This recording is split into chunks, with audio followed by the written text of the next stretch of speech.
In an earlier problem, the left-hand approximation of the area under f of x is equal to 2x squared plus 3 on the closed interval 1 through 7 and using 4 subintervals was given as 1.5 times the quantity f of 1 plus f of 2.5 plus f of 4 plus f of 5.5. Now, how can this expression be expressed using sigma notation? So what this is asking is that we're given the values of 1, 2.5, 4, and 5.5. So what we're seeking is the value of c sub I.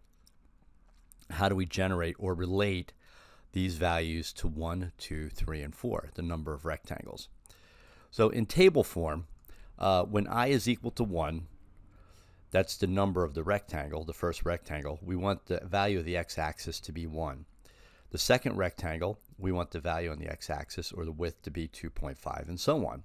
So how do we relate these two numbers? Well, another suggestion on how to do this would be using a linear formula from earlier in our math studies, where y minus y sub 0 is equal to m times the quantity x minus x0. Relating this to what we're doing now with sequences, I can have replace y with my c, so I'd have c sub I minus c sub 1, and replace x with my i's, so we have m times the quantity I minus I sub 1. By the way, I'm using c sub I and c sub 1 and I sub 1, but this would work just as readily if I picked 2 and 2.5, 3 and 4, or 4 and 5.5. All of those would give me the same answers. Since I'm using c sub 1 and I sub 1, I'd replace those with the value of 1 and 1. So I'd have c sub I minus 1.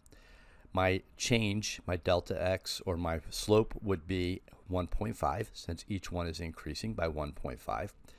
And then I replace I sub 1 with 1 right here.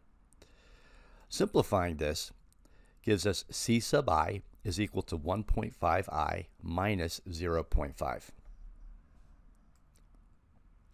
Now, the height of those rectangles can be found by replacing c sub I into the function. So originally, if we look on this page over here, we have 2x squared plus 3. I replace x with the c sub I. So we have 2 times the quantity, 1.5i minus 0.5 squared. The area can be found by taking delta x times the value of f of c sub I.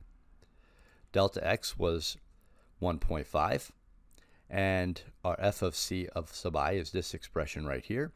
And remember that we are finding the total area for 4 rectangles. So we go from rectangle number 1 to rectangle number 4.